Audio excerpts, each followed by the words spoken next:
TCS प्रकरणातील फरार निदा खानच्या अटकपूर्व जामिनावर आज सुनावणी पार पडेल। नाशिक रोड न्यायालयामध्ये सुनावणी पार पडणार आहे।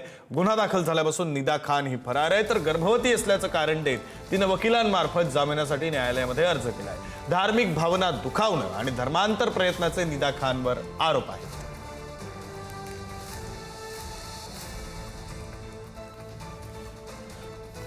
नाशिकच्या TCS कंपनीतील हे सगळं प्रकरण आणि या प्रकरणातील एक आरोपी फरार, तिचं नाव निदा खान। निदा खान ही अजूनही फरार आहे। दरम्यानच्या काळात तिने वकिलांमार्फत अटकपूर्व जामिनासाठी अर्ज केलेला आहे। अटकपूर्व जामिनासाठी ती गरोदर असल्याचं कारण देण्यात आलेलं आहे आणि त्या सगळ्या संदर्भातली सुनावणी ही आज नाशिक रोड न्यायालयामध्ये पार पडणार आहे। आपले प्रतिनिधी किरण ताजने आपल्यासोबत जोडले गेलेले आहेत। अधिकचे तपशील त्यांच्याकडून। किरण,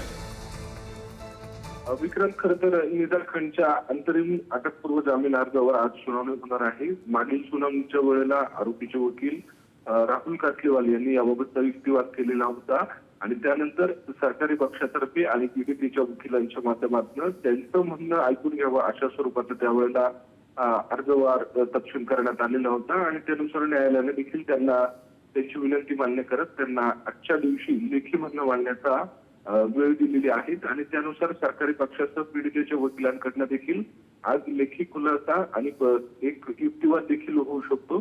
अशा सगळ्या पार्श्वभूमीवर निदा खानच्या अटकपूर्व जामिनावर आजच्या दिवशी सुनावणी होईल आणि त्याबाबतचा न्यायालय निकाल देण्याची शक्यता आहे। त्यामुळे निदा खानला बेल होणार की जेल होणार अशा स्वरूपाचा प्रश्न या निमित्तानं उपस्थित होतोय। निदा खानवर धर्मांतर करण्याचा प्रयत्न आणि त्यासोबतच धार्मिक भावना दुखावल्याचा आरोप आहे।